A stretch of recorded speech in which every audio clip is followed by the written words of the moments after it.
Bonsoir à toutes et à tous, bienvenue dans cette session d'information sur la télévision Labari en ce dimanche 11 décembre 2022. Comme tous les dimanches, la rédaction de la télévision Labari reçoit un invité. L'invité de ce dimanche 11 décembre, c'est M.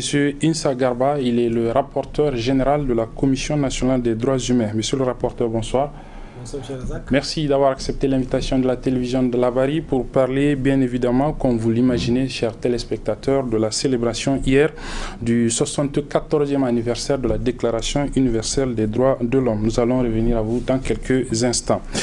Et puisque cette célébration fait l'actualité, nous allons d'abord en parler avec les activités organisées justement pour célébrer cette journée par la Commission nationale des droits humains. Il s'agissait de plusieurs activités, dont notamment la finale du concours sur les droits humains destiné aux universités de la capitale Niamey, qui a donc été remportée cette année par l'équipe de l'université SUSUMEF University face à celle de l'université Abdoumouni Diofo de Niamey. Faisons le point avec nos reporters Khalidou Bourema et Ibrahim Abdou Tikiri. Sensibiliser et familiariser les élèves et étudiants sur les questions relatives aux droits humains, c'est l'objectif général d'un jeu concours initié par la Commission nationale des droits humains CNDH. Un jeu concours pilote qui a regroupé 8 établissements d'enseignement supérieur de Niamey, dont la grande finale a été disputée ce samedi 10 décembre 2022 en présence de plusieurs personnalités et d'un public venu nombreux. Le jury a été impressionné par la qualité des réponses qui ont été données aux réponses posées. Pourquoi? Parce que les droits de l'homme n'est pas une matière enseignée dans nos universités, en tout cas jusqu'au niveau du deuxième cycle. C'est une spécialisation généralement. Un satisfait général s'est dégagé à la fin de ce jeu concours sur les droits humains. Le président de la Commission nationale des droits humains a réaffirmé l'engagement de son institution à promouvoir l'éducation aux droits humains dans notre pays. Si la jeunesse internalise les droits de l'homme, nous sommes confiants. Nous avons des raisons d'être confiants que le Niger sera entre de bonnes mains, des mains d'hommes et de femmes responsables, véritablement imprégné des valeurs démocratiques, républicaines et humaines, véhiculées par la Déclaration universelle des droits de l'homme du 10 décembre 1948 et de tous les pactes et conventions internationales relatifs aux droits de l'homme en vigueur. Je voudrais, à votre nom, au nom du Collège des commissaires aux droits humains de la CNDH, du personnel administratif et technique de la Commission, remercier très sincèrement l'ambassade de France qui nous accompagne dans l'organisation de cette activité à travers le projet Soutien à la promotion et à la protection des droits humains, SPPDH. Je voudrais également saisir cette opportunité pour remercier et féliciter nos braves amis du Haut Commissariat aux droits de l'homme des Nations Unies, notre partenaire stratégique en matière de promotion et de protection des droits humains, pour son esprit de coopération et d'équipe. Un des partenaires de la CNDH, l'ambassade de France, à travers le projet Soutien à la promotion et à la protection des droits humains. Merci à vous, merci aux étudiants d'être venus aussi nombreux. Félicitations aux finalistes. Vous êtes les acteurs principaux de la promotion et de la protection des droits humains. Merci. Au terme de la finale très serrée, c'est l'équipe de l'université SUSUMEF qui a remporté la première place face à l'équipe de l'université Abdoumouni. Pour le compte des 3e et 4e places, ce sont les équipes de l'ETEC et ZIMAD qui ont complété le podium. Tous les lauréats ont reçu des prix en nature, dont des ordinateurs. Notons que cette initiative est à multiplier, comme l'ont recommandé les participants à ce jeu concours sur les droits humains organisé par la CNDH dans le cadre du 74e anniversaire de la Déclaration universelle des droits de l'homme DUDH. Dans le cadre toujours de la célébration de ce 74e anniversaire de la Déclaration universelle des droits de l'homme, l'université Diaba-Lempo de Niamey a organisé pour sa part une journée porte ouverte en son sein. En marge de cette journée porte ouverte, une conférence publique a été animée sur le thème de la célébration de cette édition 2022 de la Déclaration universelle des droits de l'homme, à savoir liberté et justice, plutôt dignité, liberté et justice pour tous. Je vous propose de revivre Ces moments forts de cette journée porte ouverte à l'université Diaba-Lampo avec nos reporters Aboubakar Souley et Adam Soumana. Créé par arrêté du ministère de l'Enseignement supérieur datant du 23 octobre 2018 par un homme de droit, ancien ministre de la Justice, garde des Sceaux et ancien président de la Commission nationale des droits humains et de libertés fondamentales, l'université privée Diaba-Lampo ne peut rester en marge de la célébration de la journée de la Déclaration universelle des droits de l'homme. Ainsi, pour marquer cette journée commémorée de par le monde, quoi de plus normal là pour l'UPDL de Garba-Lampo où le droit est enseigné que d'organiser par la présente une rencontre d'échange autour du thème retenu pour l'édition 2022 de la Déclaration universelle des droits de l'homme. Occasion pour le fondateur de cette institution universitaire d'éclairer l'assistance sur les raisons de cette initiative. L'université privée Diaba-Lampo a choisi d'organiser une journée porte ouverte pour célébrer le 74e anniversaire de la Déclaration des droits humains par l'animation d'une conférence. Pour que chacun de nous comprenne que l'acquisition des droits humains à un moment donné de la vie ne garantit pas leur perpétuation et leur protection. Il est nécessaire d'avoir permanemment à l'esprit que lorsque ces valeurs sont inversées ou abandonnées, l'humanité tout entière en pâtit et court le risque de conflit récurrents liés au non-respect des droits de l'homme. Une initiative qui est allée droit au cœur de la représentation du Haut Commissariat des Nations Unies pour les droits humains au Niger. Permettez-moi de rendre un vibrant hommage aux responsables de l'université Diaba-Lampo pour cette initiative rentrant dans le cadre de la célébration de la Journée internationale des droits de l'homme. Son 14e anniversaire de la Déclaration universelle des droits de l'homme correspond avec le lancement des activités du 75e anniversaire de la déclaration. Cela dit, les activités de célébration de la 115e anniversaire vont commencer à partir d'aujourd'hui jusqu'au 10 mai 2023. Puis vint le moment tant attendu de la conférence de presse sur le thème Dignité, liberté et justice pour tous, animé par 3 éminents conférenciers, tous juristes de formation. Il faut d'abord une prise de conscience de chaque citoyen que la dignité, la liberté, la justice ne sont pas des valeurs définitivement acquises. Elles sont sous perpétuelle menace.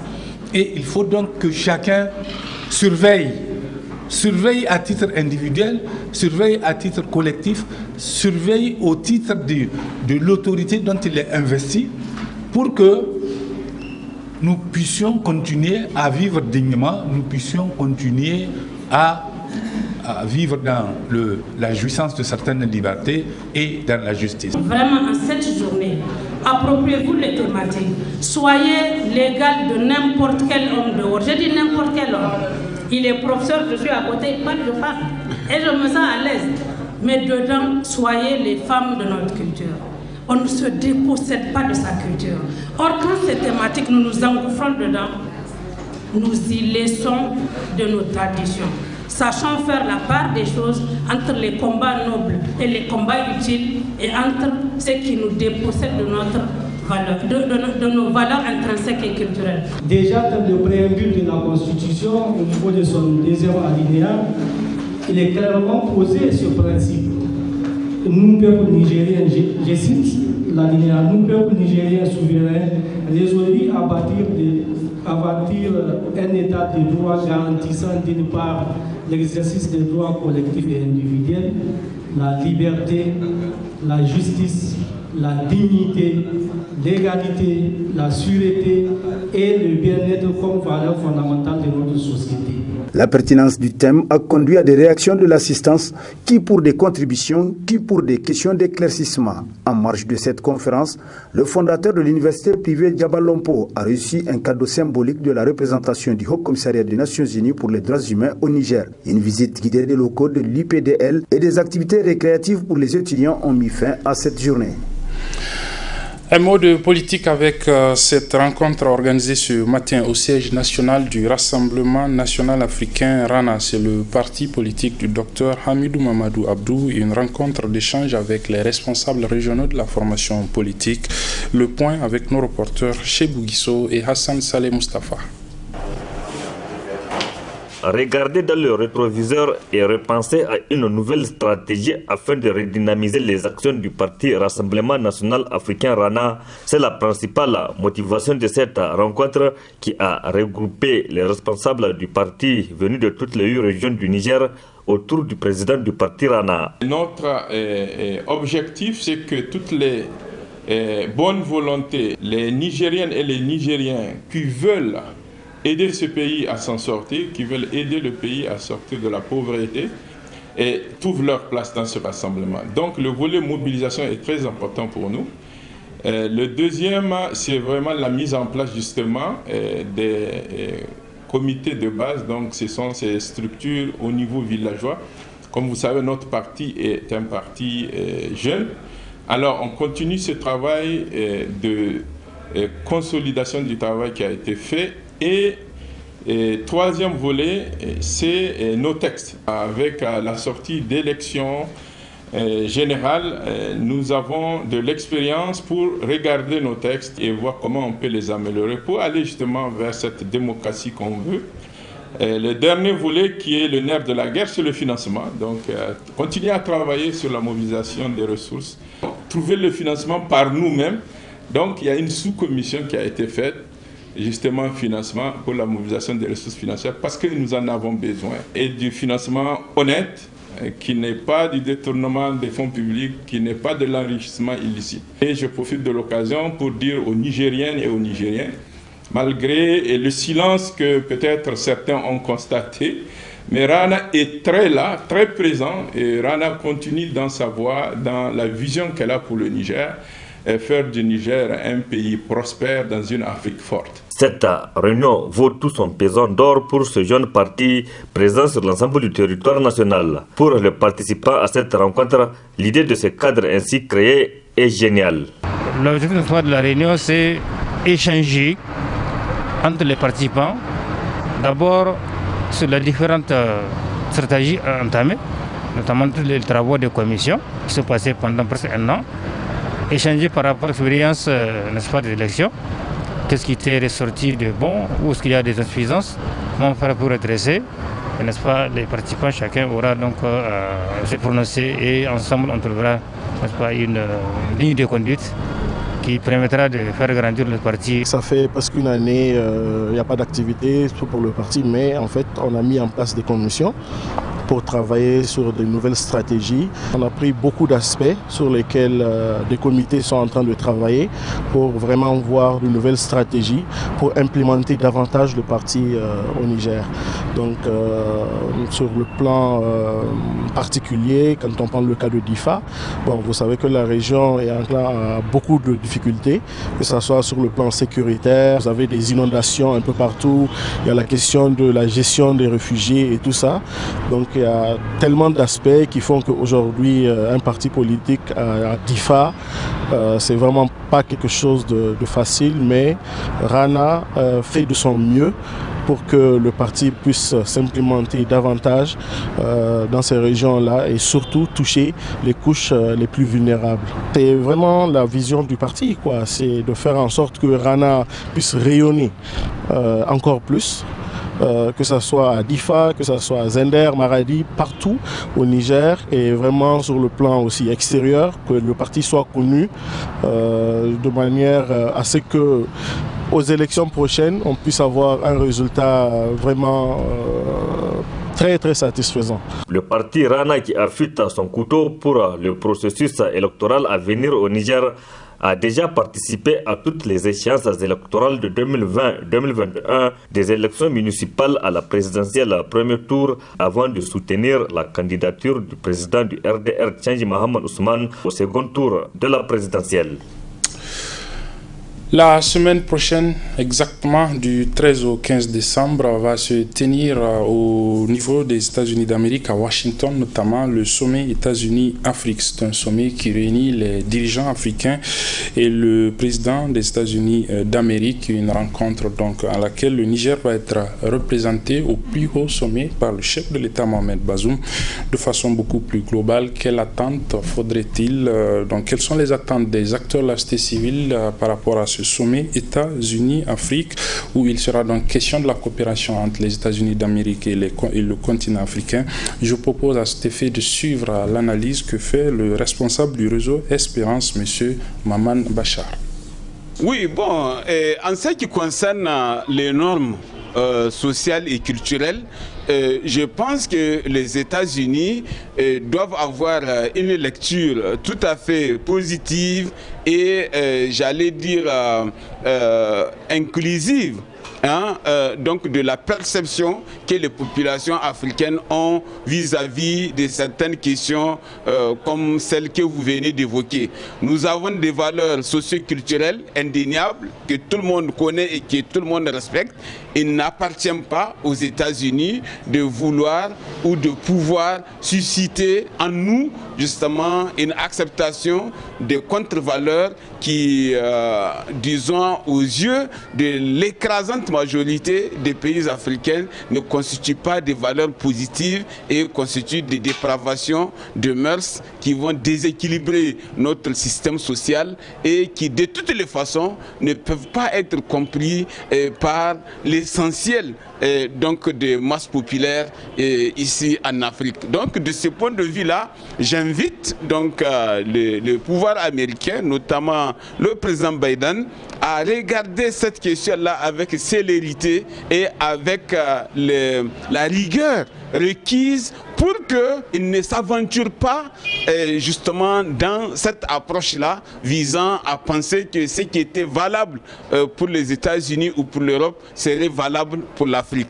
L'Afrique ne pourra pas accepter donc cette déviation morale, ne peut pas accepter donc cette perversion des mœurs et ne peut donc s'aligner sur cette question contre nature, parce qu'elle ne rime pas avec le développement de l'humanité, elle contrevient aux principes même sur la base desquels toute l'humanité est fondée.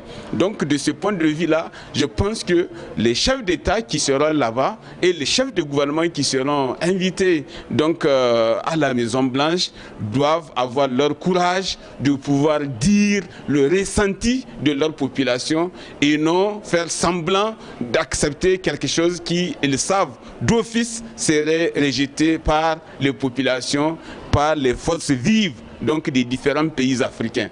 Déjà, donc le président sénégalais a lancé l'alerte parce qu'il a estimé que chaque culture, chaque communauté, chaque peuple a ses valeurs qu'il faille respecter. Si ailleurs on considère que cela est une valeur, en Afrique cela n'est pas une valeur dans l'évolution actuelle de mœurs, dans l'évolution actuelle des cultures et des religions. Donc on n'a pas à imposer aux Africains une approche qui est contre nature par rapport à leurs propres principes de vie et par rapport à leur morale généralement admise. La Fédération nigérienne de football, la FENIFOOT, a fait don ce matin d'équipements sportifs de football, notamment à 2 orphelinats de la capitale Niamey. Un don qui s'inscrit dans le cadre des missions de la Fédération, notamment celle du développement du football à la base. Le résumé de cette cérémonie avec nos reporters Sadou Doumi et Ibrahim Abdou Tekiri. Matelas, lits, postes téléviseurs et des ballons, c'est la nature d'un don de la Fédération nigérienne de football FENIFOOT à 2 orphelinats de Niamey. La FENIFOOT est dans la communauté nigérienne. C'est tout à fait normal qu'elle fasse sien les problèmes et les préoccupations de cette communauté. Donc en vérité, le don modeste et symbolique de ce matin rentre dans la ligne droite de la philosophie de la Fédération nigérienne de football. À tout moment où cela a été nécessaire, la FENIFOOT a répondu présent. Ce n'est pas le premier don en faveur d'un orphelinat. Ce n'est sans doute pas le dernier. La vocation sociale de la fédération, elle est unanimement saluée, elle est réelle et nous allons la poursuivre. Partout où il y a des projets qui méritent l'accompagnement, la Fédération nigérienne de football, avec sa tête, le colonel-major Jibilehi Mohamed Dikmele, ne veut pas se départir de sa vocation et de sa responsabilité. Donner de l'espoir à ces orphelins démunis, c'est ce qui explique le geste du président de la FENIFOOT ce dimanche 11 décembre 2022. Que ce soit les responsables des orphelinats et les bénéficiaires, tous ont adressé leur vif remerciement à la FENIFOOT. C'est une aventure que nous avons commencée depuis 2004-2005, depuis Zender. Et nous avons pris ces enfants pratiquement bambins. Aujourd'hui, il y en a qui sont en terminale, il y en a qui sont dans les instituts, il y en a qui ont commencé à travailler. Et nous avons récupéré certains d'entre eux pour être dans les équipes d'encadrement ici, pour continuer encore. Nous avons donc une pépinière et cette pépinière a commencé à produire. Et pour faire ce travail d'accompagnement, nous avons besoin de tout. Et ce que vous nous avez donné ce matin est au-delà de notre espérance. Nous avons un problème de lit, nous avons un problème de matelas, mais nous avons beaucoup plus un problème de télévision, parce que chaque fois, les jeunes m'appellent pour me dire « Ah, aujourd'hui les garçons ont monopolisé la télé. Coupe du monde oblige. » Avec ces deux téléviseurs, vous ne résolvez le problème, mais vous me créez déjà un autre problème. Parce que certains d'entre eux me disent, on voudrait avoir notre propre téléviseur à nous dans notre camp. Mais ce n'est qu'un début. Qu'est-ce que nous faisons de ces enfants? Nous les aidons à étudier. C'est un grand plaisir pour nous aujourd'hui de recevoir des dons de la FENIFOOT qui viennent au bon moment. Et ceci nous permet d'améliorer nos conditions de vie ici à l'internat, afin de poursuivre nos études dans de bonnes conditions. Monsieur le Président de la FENIFOOT, je tiens à vous dire qu'on a une équipe de football ici à l'internat. Et si possible, nous voulons avoir des places dans votre centre de formation pour recevoir des formations en football. Le centre a été créé en 2003, mais nous sommes arrivés dans ce site en 2006. C'est un centre qui vit dedans. Nous n'avons pas de soutien financier qui nous vienne permanent. Et si aujourd'hui la Fédération de football nigérien arrive avec ses dons, donc c'est vraiment un sentiment de joie énorme qui nous anime. Je crois que les dons sont en train d'être déchargés et les enfants sont très contents de les voir. Ça va nous permettre d'équiper les chambres des enfants. Et nous sommes heureux de les recevoir et que Dieu bénisse les donateurs. Une visite guidée de l'orphelinat a permis à la délégation de la FENIFOOT de découvrir ces compartiments, notamment les dortoirs, les salles de cours et l'infirmerie.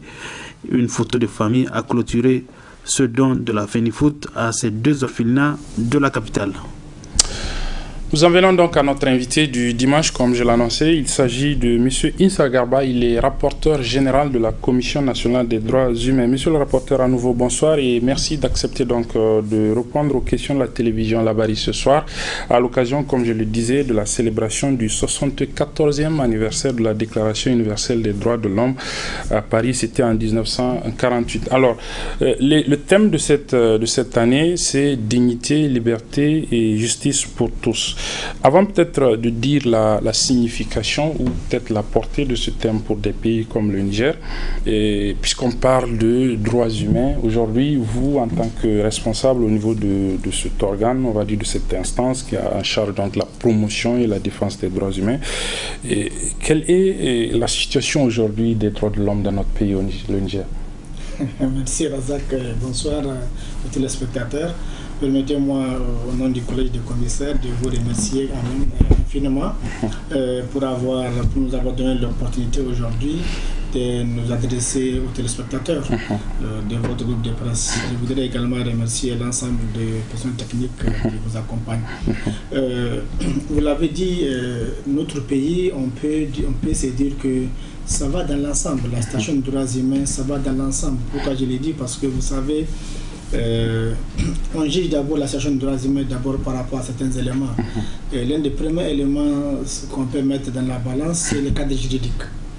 Dieu merci, comme on l'est reconnu au Niger, nous avons un cadre juridique très favorable à la promotion et à la protection des droits humains, de la Constitution aux différentes lois. En tout cas, on a un cadre juridique très favorable à la promotion et à la protection des droits humains. Et cela s'illustre par récemment beaucoup d'autres textes qui ont été adoptés. Et le deuxième aspect, c'est le fait qu'en tout cas, on a un environnement réaliste en matière de médias, des acteurs qui font la promotion des droits humains, la sensibilisation, la liberté d'expression. Nous avons des associations qui sont créées librement, nous avons des partis politiques qui sont créés librement. Ce sont des organisations qui ont vocation de faire la promotion des droits humains, de sensibiliser les populations, de les mettre dans les conditions pour mieux comprendre les choses et mieux comprendre leurs droits, leurs devoirs et être chacun un défenseur des droits humains. C'est ça. Le seul aspect sur lequel aujourd'hui les droits humains sont un peu malades, c'est l'aspect lié à notre comportement en tant que des individus, que ce soit des acteurs étatiques ou non étatiques.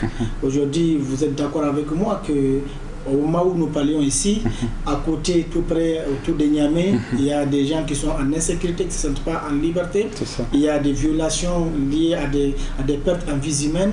Il y a des violations des droits, tout simplement. Vous avez constaté que par moment, certains responsables qui ont la charge de veiller au respect des lois outrepassent. Ce sont des cas, c'est là où je pense que les droits humains vont mal au Niger de ce côté-là. Je pense que ça, c'est lié vraiment au comportement des individus. Que ce soit les individus qui ont les pouvoirs publics, dépositaires du pouvoir public, que ce soit des individus tout simplement hors la loi, qui font des actes contre les plaisirs des citoyens. Je pense que c'est sur ce plan-là qu'il y a du travail à faire pour que les gens puissent comprendre que les droits humains sont pour tout le monde. C'est ça. Alors, vous dites qu'il y a du travail à faire et j'imagine que c'est entre autres une des missions de votre structure, puisque si au niveau du cadre institutionnel et juridique, la libre jouissance de ces droits-là est bien donc réelle, dans la pratique, ce n'est pas le cas. Et donc, la mission de la CNDH, c'est justement de faire en sorte que la jouissance de ces droits soit effective. Et qu'est-ce que la CNDH fait exactement et concrètement pour que justement voilà, des droits tels que le droit à la sécurité, comme vous avez évoqué, et puis plusieurs autres droits qui ne sont pas, dont les citoyens ne jouissent pas réellement, soit pour que les citoyens puissent en jouir effectivement. Qu'est-ce que la CNDH fait de concret? Ce que nous faisons de concret, nous faisons beaucoup de choses à ZAC. Je vous dis déjà que dans le cadre de nos attributions, nous avons élaboré le rapport sur la situation des droits humains au titre de l'année 2021 qui va être présenté la semaine prochaine, certainement d'ici la fin de la session de l'Assemblée nationale aux députés pour leur dire un peu l'état de la nation par rapport aux droits humains. Mais au-delà de ça, nous faisons beaucoup d'actions de sensibilisation, d'information et de communication parce que pour nous d'abord, il faut que les gens comprennent, les citoyens comprennent d'abord leurs droits. Parce que vous savez, une personne qui est dépositaire d'un pouvoir, les gens ont souvent l'impression qu'ils sont au-delà des autres et du coup ils abusent. Mais ces abus ne vont pas cesser si les citoyens eux-mêmes ne comprennent pas leurs droits. Et c'est pour cela que nous faisons beaucoup d'actions de sensibilisation, d'information et de communication auprès des populations pour que les populations puissent comprendre qu'est-ce que c'est que leurs droits, à quoi ils ont la droit ces populations-là, qu'est-ce qui les revient en matière de protection et quelles sont les actions, quelles sont les instances où ils peuvent faire recours à un moment donné lorsque quelqu'un a l'impression que son droit est bafoué. Donc moi je pense qu'en termes d'action concrète, si je prends le cas de la célébration actuelle, pour cette année nous avons fait au moins 4 activités. C'est ça. La première activité que nous avons à faire, d'abord, nous avons renforcé notre propre capacité en matière notamment de la loi sur la protection, sur la protection et son décret d'application et l'argumentaire harmonisé religieux par rapport à la loi sur la protection, sur la reproduction. Et ça c'est d'abord nous-mêmes en tant que commissaire, en tant que cadre de la CNDH, ça c'était du 8 au 9 décembre, nous avons eu nos capacités renforcées. C'est ça. À la veille, le 9, notre président Macky Alhaji Moussa a livré un message. Dans ce message-là, il a rappelé aux uns et aux autres le devoir que nous avons, que chaque citoyen a d'être garant pour que la jouissance des droits soit vraiment réelle. Après ça, nous avons initié une activité qui a constitué à faire une conférence, les 10, on a fait une conférence qui a porté sur les cadres juridiques de la lutte contre la torture, 3 thématiques, les cadres juridiques de la lutte contre la torture, les principes de l'égalité des citoyens devant la loi et les charges, et nous avons enfin fait la thématique concernant la protection des droits individuels et collectifs.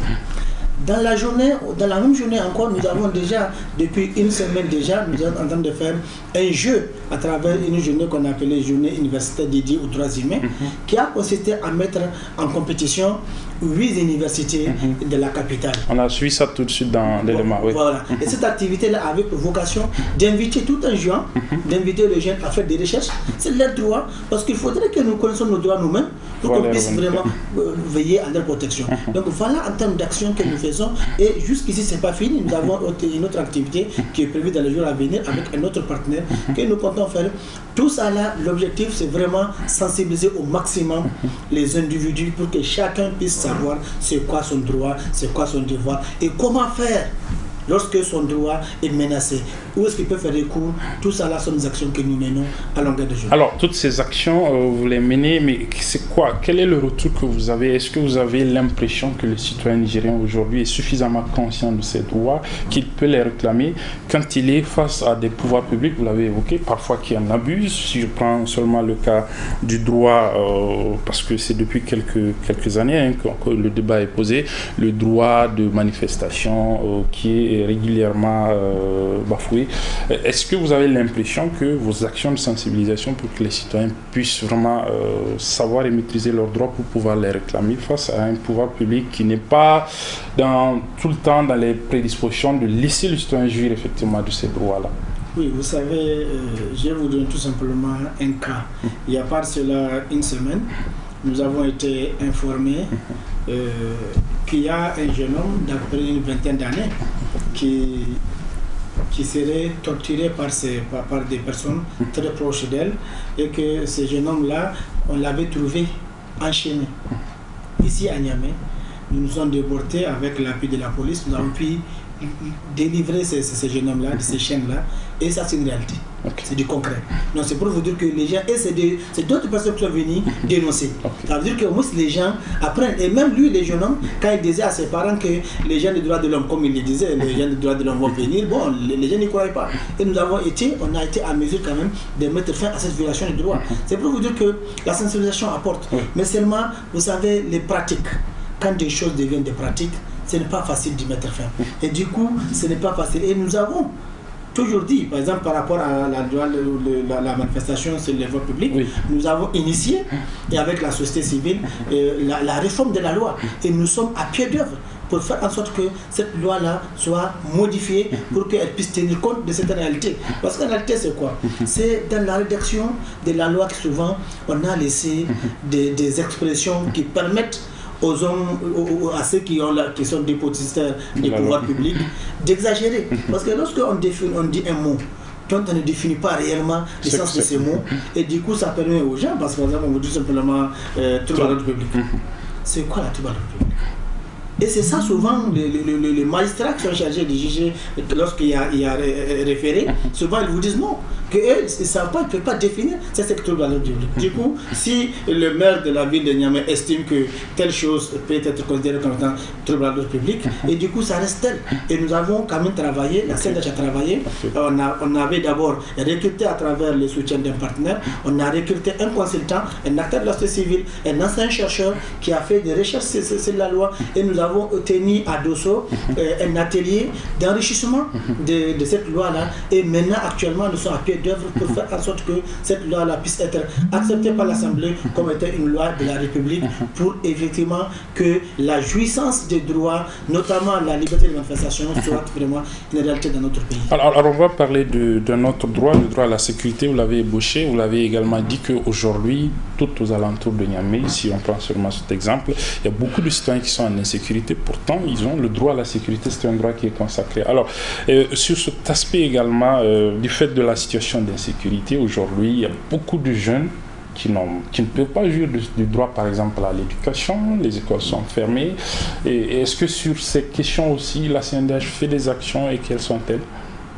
Nous en avons fait beaucoup et je vous dis, Inch'Allah, d'ici les 15, nous avons prévu, récemment nous avons été touchés par une ONG de la place, de jeunes, qui nous avait adressé une correspondance pour souhaiter à ce que, en collaboration avec la CNDH, on puisse faire une mission d'investigation dans les zones touchées par l'insécurité pour pouvoir identifier les difficultés et identifier même la déperdition scolaire en ce qui concerne les écoles là qui ont été fermées.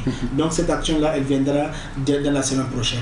Mais avant ça, nous avions fait beaucoup d'émissions d'investigation et vous allez constater, dans notre rapport sur la station de droits humains 2021 va sortir, vous allez constater que toutes ces violations-là ont été documentées avec les chiffres à l'appui, vous allez voir. Et pour nous, il faudrait qu'il y ait plus d'action pour qu'effectivement on puisse amener la paix et la sécurité de notre pays. Alors, parlant d'enquête justement, je voulais vous poser cette question. On sait que la commission s'est saisie de cette affaire de Tamou, qui est assez récente.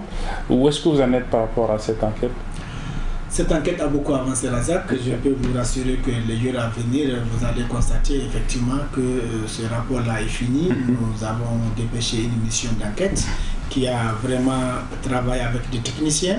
Ils ont passé au pain fin. Toutes les questions ont été posées afin de pouvoir éclairer les peuples nigériens. Et ça c'est fait et je vous avoue que dans les jours à venir, vous allez voir les rapports. Il faut être confiant.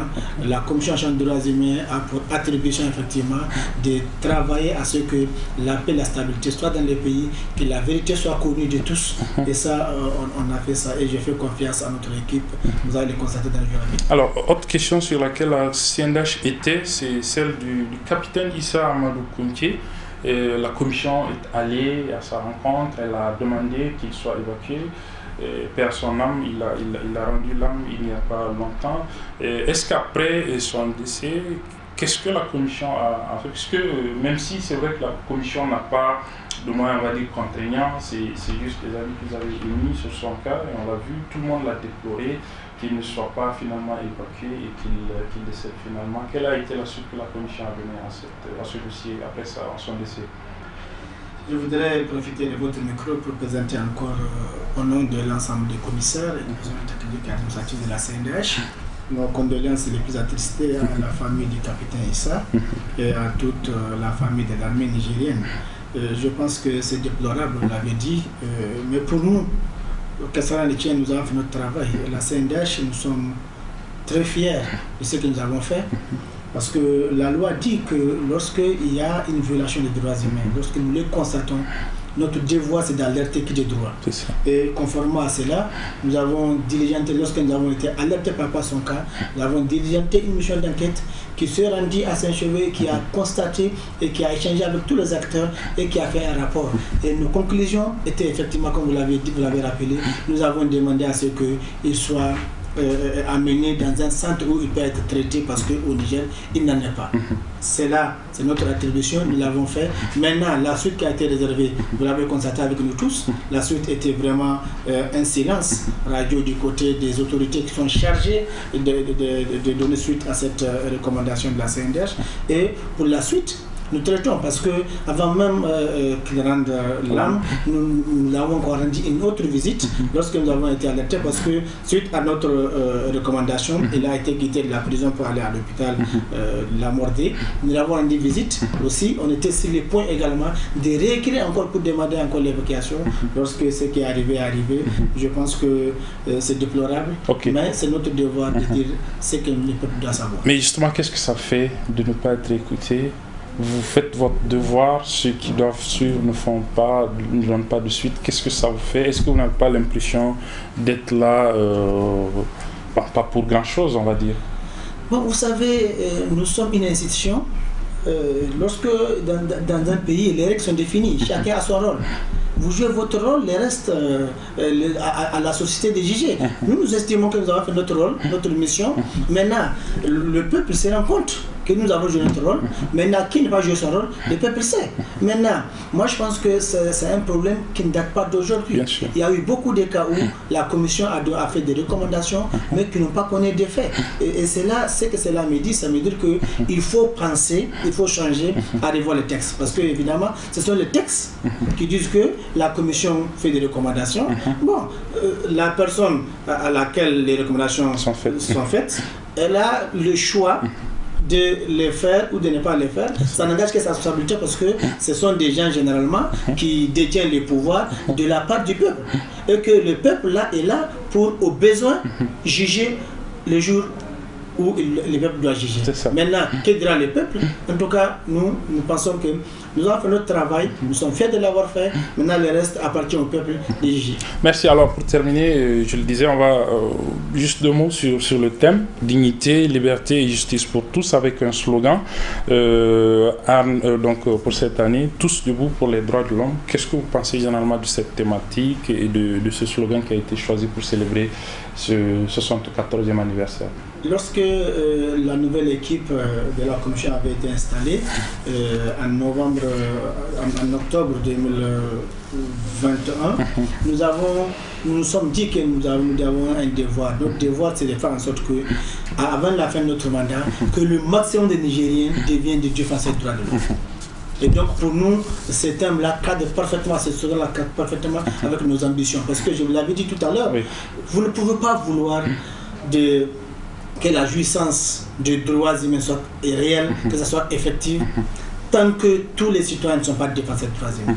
Les questions des droits de l'homme, les questions de la protection des droits humains ne sont pas des questions qu'un individu seul peut les porter. Il faut que tous et chacun nous les portions. Il faut que celui qui est dépositaire du pouvoir public comprenne qu'il est là, c'est au nom de la loi que vous avez le pouvoir public. Demain, vous ne serez pas là, une autre personne va être là. Un exemple typique qu'on donne généralement aux gens. Et récemment, nous avons effectué des visites dans les maisons d'arrêt. J'ai l'habitude de rappeler aux gens pour dire, par exemple, aux régisseurs ou aux policiers, j'ai dit, attention, quand nous, la CNDH, nous vous demandons de rendre les cellules humaines, ce n'est pas parce que nous sommes contre vous, mais c'est parce que vous pouvez vous retrouver dans ces cellules-là. C'est juste du fait d'une simple erreur. Vous pouvez vous trouver votre nom cité dans une affaire et que vous êtes appelé à être dans une cellule ou à la prison. Le temps qu'on va vérifier les faits pour savoir que vous n'êtes pas coupable, vous n'êtes pour rien, vous êtes resté. Donc moi je pense que voilà la raison la plus simple pour laquelle chacun d'entre nous, nous devons tous être des défenseurs des droits de l'homme. Donc pour nous, c'est exact, il faudrait effectivement que chacun se mobilise. Aujourd'hui, les religieux, les femmes, les enfants, je prends le cas aujourd'hui de l'insécurité que nous vivons. Ce n'est pas tous des gens extérieurs à nos pays. Ce sont des citoyens nigériens quelque part, des citoyens maliens quelque part, des citoyens burkinabés quelque part, qui sont en train eux-mêmes de venir tuer leurs propres frères. Cela nous interpelle tous. Et c'est pour cela que nous pensons que tous nous devons être debout pour les droits humains. Sans ça, nous risquerons d'aller de l'autre côté et le pire va arriver. Merci beaucoup Issa Garba, rapporteur général donc de la Commission nationale des droits humains. Merci vraiment d'être passé et de répondre à nos questions à l'occasion de la célébration hier 10 décembre du 74e anniversaire de la Déclaration universelle des droits de l'homme. Merci vraiment d'être passé. C'est la fin de cette édition, mesdames et messieurs. Merci de l'avoir suivi. Merci également aux équipes techniques et rédactionnelles qui m'ont aidé à la présenter. Les programmes se poursuivent sur la télévision Labari. Au revoir.